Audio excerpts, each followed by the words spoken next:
Ayun, good day sa lahat syempre. Ipapakita ko sa inyo kung ano yung mga bago natin dyan. NHK 2026 na limited edition Zebra na modular FTR na trending sa atin. Meron pa dyan, may blue, may purple, meron ding nude pink. And syempre yung Zebra na pinaka-latest 2026 na modular, meron pa rin tayo. And syempre G-Link, ayan, skull type, full face type. And syempre, sa naghahanap ng mahahabang spoiler, ayan, zoom natin yan. Ayan yung magagandang pang sports bike natin. Siyempre, meron tayong jelly. Ayan. Sec, jelly. Nga pala.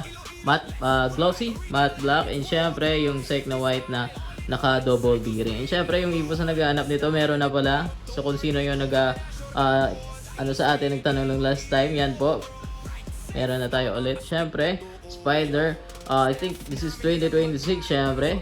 And yung NHK na yan, two-tone, ayan, jelly, yung madaming nabibili. Syempre, modern classic, meron pa din, ayan, kita nyo yan. And syempre, yung mga Zebra, syempre, yung bago, ayan, kita nyo naman, yung sa Evo. And syempre, dito naman sa kabila, tingnan natin.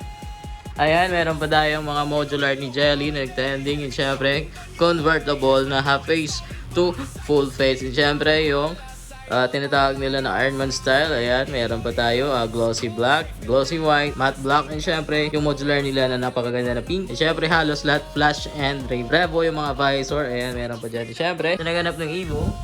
Ayan, mga bago nila 2026. And syempre magagandang graphics. Ayan din sa syempre dito. Ayan, yung may kulay titanium blue na lens. Ayan, meron tayo ulit. Kasi madami naghahanap ng gantong kulay. Yung white na glossy. Tapos yung kulay ng kanyang visor ay kulay blue. Syempre dito naman, ayan, meron pa tayo Zebra, Jelly. Yung limited edition ng ZEC. Meron pa tayo, ayan. Minsan nyo lang yan makikita. 2026 din yan. Syempre yung FTR na madaming bumibili. So, upcoming na din yung mga iba pang helmet natin. So, abangan nyo lang, follow yung page natin. And syempre, para mag-update kayo sa mga dumadating sa atin, yung mga kung ano yung mga gandang helmet ngayong taon.